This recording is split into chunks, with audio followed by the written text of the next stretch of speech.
Um, Archaeologists had excavated the remains of a town in Ganjiang, which is an ancient city in China's eastern Henan province, and they have discovered what they believe to be the oldest known coin mint, where the miniature shovel-shaped bronze coins were produced some 2,600 years ago.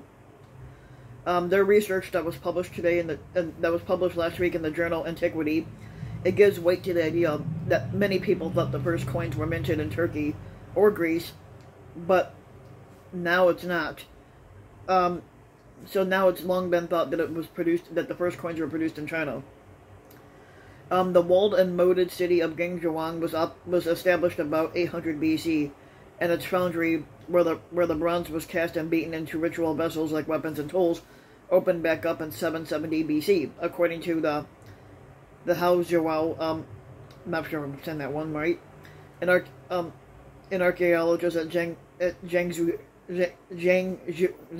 University, and the paper's lead author. But it wasn't for another 150 years that workers began minting coins outside the southern gates of the inner city. Using radiocarbon dating, the team determined the mint began operating sometime between 640 BC and no later than 550 BC, while other research has dated coins from the Lydian Empire and what is now Turkey to be as early as 630 BC. Zhao states that the earliest mint known to have been produced were the Lydian coins, and it dates back to sometime between 575 BC and 550 BC.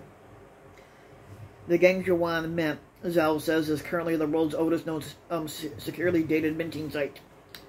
Now, but during their excavation, the researchers found 2 spade coins, which look like shrunken versions of the gardening tool, and dozens of clay molds used to cast them.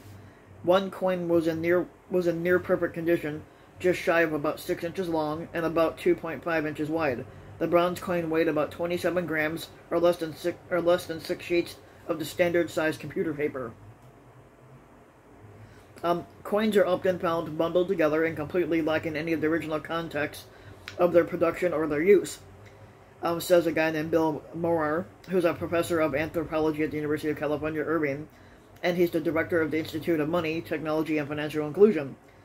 But in this case, you've got the whole mint and you've got the casts that were used.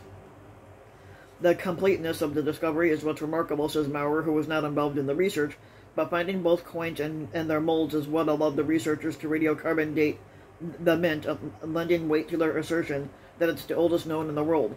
But coins are typically discovered, isolated, or hoarded away from where they were made, and they were stashed in the rafters of a house or buried in a hole in the ground, and completely divorced from any sort of context that you can definitively say was associated with the coins themselves.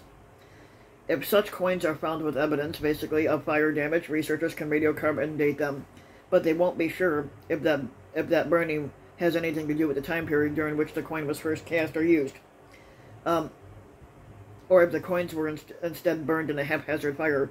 But here you've got a foundry which is full of carbon residue associated with the production of the item itself, which can prove how old the coins and mint really are.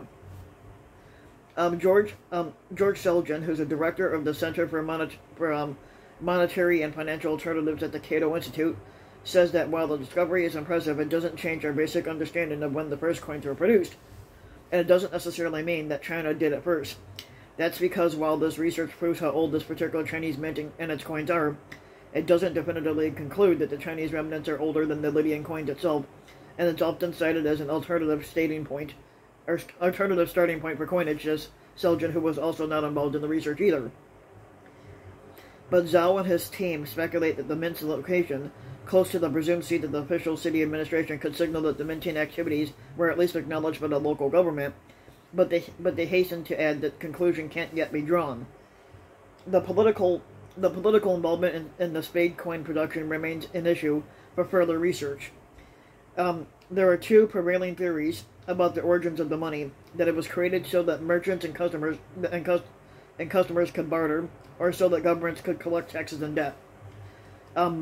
Maurer says that while the discovery proves nothing, but it demonstrates in the routinization, the standardization, in the mass production of these items associated with the political center, it lends weight to the hypothesis that the anthropologists and archaeologists have long held, that money emerges primarily as a political technology and not an economic technology. And that's it for that.